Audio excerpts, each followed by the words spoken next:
أعوذ بالله من الشيطان الرجيم بسم الله الرحمن الرحيم إن الصلاة تنهى عن الفحشاء والمنكر صدق الله العظيم وصدق رسوله النبي الكريم। শুরু করছি প্রতিদিনের ন্যায় নিয়মিত অনুষ্ঠান দিনের পথে। আজ আমরা আলোচনা করব নামাজের টুকিটাকি কিছু বিষয় নিয়ে। আল্লাহ তাআলা যদি তৌফিক দেয় বলার ইচ্ছা রাখি। নবী সাল্লাল্লাহু আলাইহি ওয়াসাল্লাম যখনই কোনো পেরেশানির মধ্যে বিপদে আপদে নিপতিত হতেন, তখনই তিনি সর্বপ্রথম সর্বাগ্রে যে কাজটি করতেন সেটা হলো তিনি উজু করে 2 রাকাত নামাজ আদায় করতেন। মূল বিষয়টা হলো নবী যখন সাল্লাল্লাহু আলাইহি সাল্লাম যখন কোনো রকমের অসুবিধায় বিপদের মধ্যে আপদের মধ্যে পড়তেন, কারোর কাছে এই বিষয়টা শেয়ার করতেন না। একাগ্র চিত্তে তিনি তার মাওলার সাথে রব্বি কারিমের সাথে কথা বলতেন নামাজের মধ্যে দাঁড়িয়ে। তারপরে আশেপাশের লোকজন, তো তার উম্মত হিসাবে আমাদেরও উচিত হবে, আমাদের যদি কোনো বিপদ ঝেঁকে বসে, যে কোনো বিপদ আসতে পারে, প্রাকৃতিক দুর্যোগ আসতে পারে, শত্রুর দুর্যোগ আসতে পারে, যে কোনো বিপদে আপদে বালা মুসিবতে সর্বপ্রথম মুমিন হিসাবে, একজন মুসলমান হিসাবে আমাদের কাজ হবে, প্রধানতম কাজ হবে 2 রাকাত সালাত আদায় করা। তারপরে মহান মালিক রব্বি কারিমের কাছে বলা, তারপরে ইমাম সাহেবের কাছে বলেন, এলাকার প্রধানের কাছে বলেন, মুরব্বীর কাছে বলেন, বাবার কাছে বলেন, মায়ের কাছে বলেন, বিপদের কথাগুলি বলবেন। আল্লাহ তাআলার হাবিবের এই সুন্নাহটা আমরা আদায় করতে চেষ্টা করব। নামাজের মাধ্যমে আল্লাহ তাআলা কালো মানুষগুলোর চেহারার মধ্যেও নূর ঢেলে দেয়। আমাদের সমাজে অনেক মানুষ আছে যারা নিয়মিত নামাজ আদায় করে, তাদের চেহারার দিকে তাকাইলেই বোঝা যাবে যে তার চেহারার মধ্যে একটা নূর ঝলকাইতে থাকে। নবী সাল্লাল্লাহু আলাইহি ওয়াসাল্লাম বলেছেন, আমার যে উম্মতেরা 5 ওয়াক্ত নামাজের জন্য উজু করবে, আল্লাহ তাআলা হাসরের ময়দানে তার এই উজুর অঙ্গ প্রত্যঙ্গগুলি নূরে প্রজ্বলিত হতে থাকবে। আবার সাহাবাই কেরামদেরকে বলছে, ও আমার সাহাবিরা বলছে যে, ইয়া রাসূলুল্লাহ, এই লক্ষ কোটি মানুষের মধ্যে আপনার উম্মতকে চিনবেন কিভাবে? নবী সাল্লাল্লাহু আলাইহি ওয়াসাল্লাম উদাহরণ দিয়ে বলছেন, ও আমার সাহাবিরা, 1000 1 লক্ষ অনেকগুলি ঘোড়ার মধ্যে যদি একটা ঘোড়ার মাথার মধ্যে চাঁদি থাকে, আমি চাঁদওয়ালা ঘোড়াটাকে খুঁজে পাবো না? নবী সাল্লাল্লাহু আলাইহি ওয়াসাল্লামের সাহাবিরা বললেন, ইয়া রাসূলুল্লাহ, অবশ্যই পাবেন। তখন নবী সাল্লাল্লাহু আলাইহি ওয়াসাল্লাম বললেন, আমার যে উম্মতেরা নামাজ আদায় করবে, নিয়মিত নামাজ আদায় করবে, ওই ব্যক্তির নামাজের প্রত্যেকটা উজুর অঙ্গ প্রত্যঙ্গগুলি আল্লাহ তাআলা কাল কিয়ামত হাসরের ময়দানে নূর দ্বারা কি করবেন? ঝলকিত করে দিবেন। তাই আমি আমার উম্মতদেরকে নূরের অংশগুলি দেখে দেখে বুঝে নিব যে তারা আমার উম্মত। নবী সাল্লাল্লাহু আলাইহি ওয়াসাল্লাম বলেন, আত-তুহুরু শাতরুল ঈমান, পবিত্রতা হচ্ছে ঈমানের অঙ্গ। এই ঈমানের অঙ্গ যে পবিত্রতা, এর পবিত্রতার মাধ্যমে আমরা যে উজু বানাই, এর মাধ্যমে আমাদের অঙ্গ প্রত্যঙ্গগুলি নূর চমকাইতে থাকবে। নবী সাল্লাল্লাহু আলাইহি ওয়াসাল্লাম বলেন, আসসালাতু নূর, অর্থাৎ নামাজ হলো নূর। যে ব্যক্তি 5 ওয়াক্ত নামাজ পড়বে, তার সব কিছু আল্লাহ তাআলা কি করে দিবেন? নূর দ্বারা পরিবর্তন করে দিবেন। সুবহানাল্লাহি ওয়া বিহামদিহি সুবহানাল্লাহিল আযীম। নবী সাল্লাল্লাহু আলাইহি ওয়াসাল্লাম বলেন, যার নামাজ সুন্দর, তার কিয়ামতের দিন সব সুন্দর হবে। অর্থাৎ কিয়ামতের দিন প্রথম যেই হিসাবটা হবে, যেই বিষয়ের ওপরে হবে, সেই টপিকের ওপরে হবে, সেই টপিকটা, সেই বিষয়টা হচ্ছে নামাজ, নামাজ, নামাজ। নবীজি বিদায়ের সর্বশেষ বিদায়ের সময় বলছিল, আসসালাত, আসসালাত, আসসালাত, এই কথাটা উচ্চারণ করেছিলেন। তো যার সালাত সুন্দর, নামাজ সুন্দর, কিয়ামতে তার সকল কিছু সুন্দর হবে। প্রত্যেকটা ঘাটিতে যদি নামাজের হিসাবটা সহজ হয়ে যায়, তার সকল হিসাব আল্লাহ তাআলা সহজ করে দিবেন। সিজদায় মানুষের মর্যাদা অনেক বাড়িয়ে দেয়। সেজদাকারীর ব্যক্তির মর্যাদা আল্লাহর আরশ পর্যন্ত আকাশচুম্বী করে দেয়।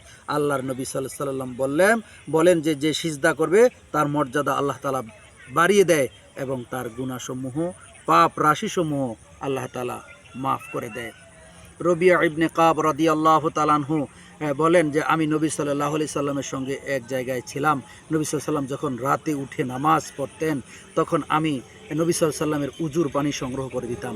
নবী সাল্লাল্লাহু আলাইহি সাল্লাম আমার এই ব্যবহারে খুশি হয়ে আমাকে বলল, রবিয়া ইবনে কাব, তুমি আমার কাছে কিছু চাও। আল্লাহর নবীর সাহাবী কি সুন্দর জবাব দিলেন। আমরা হলে দুনিয়া পেয়ে বসতাম, দুনিয়া চাইতাম, দুনিয়ার শান শৌকত আমাদেরকে পেয়ে বসতো, কিন্তু নবীর সাহাবী তিনি চাইলেন, ইয়া রাসূলুল্লাহ ও ইয়া হাবিবাল্লাহ, জান্নাত আমি আপনার সঙ্গে থাকতে চাই। নবী সাল্লাল্লাহু আলাইহি ওয়াসাল্লাম বললেন, তুমি যদি আমার সঙ্গে জান্নাতে থাকতে চাও তাহলে বেশি বেশি করে কি করো, সিজদা করো। সিজদার চাইতে মহান মনিবের নিকটবর্তী হওয়ার আর কোনো মাধ্যম নাই। নামাজ, এর মধ্যে হচ্ছে আবার সিজদা। এই সিজদায় সবচাইতে বেশি মহান মালিক রব্বি কারিমের নিকট থেকে নিকটতম যাওয়ার বড়ই একটা রাস্তা।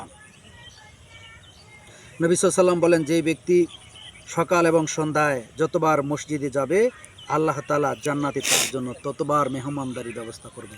সুবহানাল্লাহি ওয়া বিহামদিহি। বুখারীর 662 নম্বর হাদিস।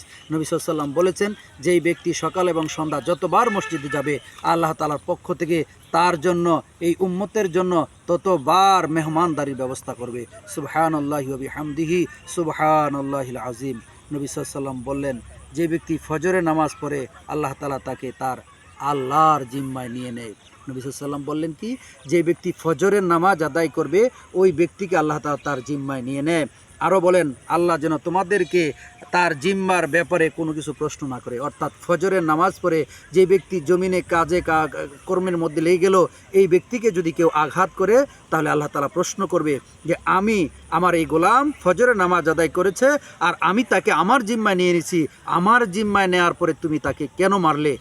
অর্থাৎ প্রধানমন্ত্রী যদি আমাকে তার জিম্মায় নিয়ে নেয় আর কোনো প্রধানমন্ত্রীর কোনো কর্মকর্তা যদি আমাকে মারে, তাহলে প্রধানমন্ত্রী তার কাছে অবশ্যই জবাবদিহিতা চাইবে যে আমি আমার মেহমানকে আমি আমার জিম্মায় আমার বাসায় নিয়ে এসেছি, তুমি তাকে কেন মারলে? ঠিক তেমনিভাবে ফজরের নামাজ আদায়কারী ব্যক্তির উপর যদি কোনো ব্যক্তি জুলুম করে, অত্যাচার করে, নিপীড়ন করে, তাকে কোনো কিছু করে, এই বিষয়ে আল্লাহ তাআলা কাল কিয়ামত হাসরের ময়দানে ওই বন্দাকে জিজ্ঞেস করবে, যে ব্যক্তি ফজর পড়লো, আমি বলেছিলাম সে আমার জিম্মায় চলে আসবে, আর আমার জিম্মায় আসার পরে তুমি তাকে কেন আঘাত করলে? এই বিষয়ে জিজ্ঞাসিত হবে। নবী সাল্লাল্লাহু আলাইহি ওয়াসাল্লাম বলেন, ফজরের 2 রাকাত সুন্নতের বিষয়ে বলেন, দুনিয়া ও দুনিয়ার মাঝে যা কিছু আছে তার চেয়ে বেশি প্রিয়। নবী সাল্লাল্লাহু আলাইহি ওয়াসাল্লাম বলেছেন, ফজরের নামাজের সুন্নতের প্রতি এত তিনি তাগিদ দিয়েছেন যে দুনিয়া এবং দুনিয়ার মাঝে যত কিছু রয়েছে তার চেয়েও বেশি প্রিয় হচ্ছে 2 রাকাত সুন্নতের বিষয়ে বলা হয়েছে ফজরের। সুবহানাল্লাহি ওয়া বিহামদিহি, সুবহানাল্লাহিল আযীম। নবী সাল্লাল্লাহু আলাইহি ওয়াসাল্লাম আরও বলেন, যদি কোনো ব্যক্তি ফজরের নামাজের পড়তে যেয়ে প্রথম রাকাতে কুল ইয়া সূরা পাঠ করলো, সে যেন তার রবকে চিনতে পারলো, এবং দ্বিতীয় রাকাতে যে ব্যক্তি ইখলাস পাঠ করলো সে যেন তার রবের উপর পরিপূর্ণ ঈমান আনলো। আল্লাহ তাআলা যেন নবী সাল্লাল্লাহু আলাইহি ওয়াসাল্লাম যেইভাবে ফজরের 2 রাকাত সুন্নতে সূরাতুল কাফিরুন এবং ইখলাস দিয়ে পাঠ করতো, আমরা যেন সেভাবে সুন্নতটা আদায় করতে পারি। আল্লাহ তাআলা যেন আমাদের তৌফিক দেয়। নবী সাল্লাল্লাহু আলাইহি ওয়াসাল্লাম আরও বলেন, ফজরের সুন্নতের পরে একটি আমল রয়েছে, তা হলো কোনো ব্যক্তি যদি বলে, হে জিবরাইলের রব, হে মিকাইলের রব, হে হযরত মুহাম্মদ সাল্লাল্লাহু আলাইহি ওয়াসাল্লামের রব, আমি আপনার নিকট জাহান্নাম হইতে পানাহ চাই। নবী সাল্লাল্লাহু আলাইহি সাল্লাম বলেন, আল্লাহ তাআলা তাকে কি করবেন, যে জাহান্নাম থেকে মুক্তি দিয়ে দিবেন। যদি কোনো ব্যক্তি ঘরের ভিতরে সুন্নত পড়ে ফজরের নামাজের, তাহলে তার বিবি যদি ঘুমিয়ে থাকে তাহলে জাগাবেন, কথা বলবেন, আর যদি সে ব্যক্তি তার স্ত্রী ঘুমিয়ে থাকে তাহলে তাকে জাগাবেন। এটা হলো সুন্নাহ। এবং সুন্নতের পরে ফজর নামাজের সুন্নতের পরে 2 রাকাত সুন্নত পড়ার পরে ডান দিকে কাত হয়ে ডান হাত মাথার নিচে দিয়ে নবী সাল্লাল্লাহু আলাইহি ওয়াসাল্লাম ঘুমিয়ে থাকতেন। বেলাল রাদিয়াল্লাহু আনহু জামাতের জন্য যতক্ষণ ডাক না দিতেন। তো আমরা তো ততক্ষণ ঘুমিয়ে থাকতে পারবো না, ততক্ষণে আমরা চেষ্টা করব, আমরা সুন্নত পড়ার পরে যদি ঘরে সুন্নত পড়ি তাহলে নবী সাল্লাল্লাহু আলাইহি ওয়াসাল্লাম যে সুন্নতটা আদায় করেছেন সেই সুন্নতটা আমরা একটু আদায় করতে চেষ্টা করব। আমরা যদি একটা সুন্নত নবী সাল্লাল্লাহু আলাইহি ওয়াসাল্লামের নিয়ে কবরে যাইতে পারি, আল্লাহ তাআলা এমনটাও হতে পারে এই 2 রাকাত সুন্নতের বিষয়ে আমাদেরকে কি করে দিতে পারেন, মাফ করে দিতে পারেন। তাই আমরা সময় থাকলে চেষ্টা করব ঘরের ভিতরে সুন্নত পড়তে, বিবি ঘুমিয়ে থাকলে তাকে জাগাতে, আর জেগে থাকলে তার সঙ্গে একটু কথা বলতে। দ্বিতীয়ত হলো আমরা এই ফজরের সুন্নত পড়ার পরে একটু ডান কাত হয়ে একটু শোয়া, এটাই হলো সুন্নত। আমরা যাতে এই আমলটা করতে পারি, আল্লাহ তাআলা যেন আমাদের তৌফিক দেয়। তারপরে নবী সাল্লাল্লাহু আলাইহি ওয়াসাল্লাম বুখারীর 645 নম্বর হাদিসে বলে, জামাতের বিষয়ে বলা হয়েছে, একাকী এবং জামাতে নামাজ পড়ার চাইতে যে ব্যক্তি একাকী নামাজ পড়লো তার চাইতে 27 গুণ বেশি সওয়াবের অধিকারী হবে যে ব্যক্তি জামাতের সহিত নামাজ আদায় করলো। নবী সাল্লাল্লাহু আলাইহি ওয়াসাল্লামের একজন অন্ধ সাহাবী ছিল, বলল, ইয়া রাসূলুল্লাহ, আমি অন্ধ, আমি কি ঘরে নামাজ পড়লে হবে? নবী সাল্লাল্লাহু আলাইহি ওয়াসাল্লাম বললেন, হ্যাঁ ঠিক আছে, হবে। তখন এই সাহাবী চলে যাচ্ছিল, তাকে ডেকে এনে বলল যে, দাঁড়াও, তুমি কি আজান শুনতে পাও? নবী সাল্লাল্লাহু আলাইহি ওয়াসাল্লামের সাহাবী বলল যে, হ্যাঁ, আমি আজান শুনতে পাই। তখন নবী সাল্লাল্লাহু আলাইহি ওয়াসাল্লাম বলল যে, তাহলে তুমি জামাতে এসে নামাজ পড়বে। যে অন্ধ ব্যক্তি তাকেও জামাত থেকে নবী সাল্লাল্লাহু আলাইহি ওয়াসাল্লাম মাহরুম করলেন না। জামাতের বিষয়ে আরও বলেছেন, যদি ঘরের ভিতরে শিশুরা এবং মহিলারা না থাকতো তাহলে আমার মন চায় যে ব্যক্তি নামাজের জামাতের সময় ঘরের ভিতরে রইল ওই ঘরগুলিকে আমি জ্বালিয়ে দেই, কিন্তু জ্বালিয়ে দিলাম না একটাই কারণ যে ঘরের ভিতরে মহিলারা রয়েছে এবং শিশুরা রয়েছে। এতে আমরা বুঝি যে জামাতের গুরুত্ব অনেক রয়েছে। তাই আমরা জামাতে যে নামাজ পড়ার জন্য আল্লাহ তাআলার কাছে কি করব, আল্লাহ তাআলার কাছে সাহায্য চাইব, যাতে করে আমরা এই জামাতের সহিত নামাজ আদায় করতে পারি। আল্লাহ তাআলা যেন আমাদের নামাজকে সুন্দর করে দেয়, আমাদের জামাতে শরীক হওয়ার তৌফিক দেয়। আর নামাজ যেভাবে পড়লে আল্লাহ তাআলার দরবারে কবুল হবে ওইভাবে যেন আমরা নামাজ আদায় করতে পারি। তাহলেই ইন্নাস সালাতা তানহা আনিল ফাহশাই ওয়াল মুনকার, নবী আল্লাহ তাআলা বলেছেন যে নিশ্চয়ই নামাজ বিভিন্ন অশ্লীল মন্দ খারাপ কাজ থেকে নামাজিকে ফিরায় রাখবে। আল্লাহ তাআলা যেন আমাদেরকে কাল কিয়ামত হাসরের ময়দানে এই নামাজ যেন আমাদের জন্য সুপারিশকারী হয়, এই নামাজ যেন আমাদের জন্য সুপারিশকারী হয়, নামাজকে যেন আল্লাহ তাআলা আমাদের জন্য সুপারিশকারী হিসেবে কবুল করে। সুবহানাল্লাহি ওয়া বিহামদিহি, সুবহানাকা আল্লাহুম্মা ওয়া বিহামদিকা আশহাদু আল্লা ইলাহা ইল্লা আনতা আস্তাগফিরুকা ওয়া আতুবু ইলাইক। আসসালামু আলাইকুম ওয়া রাহমাতুল্লাহি ওয়া বারাকাতুহু।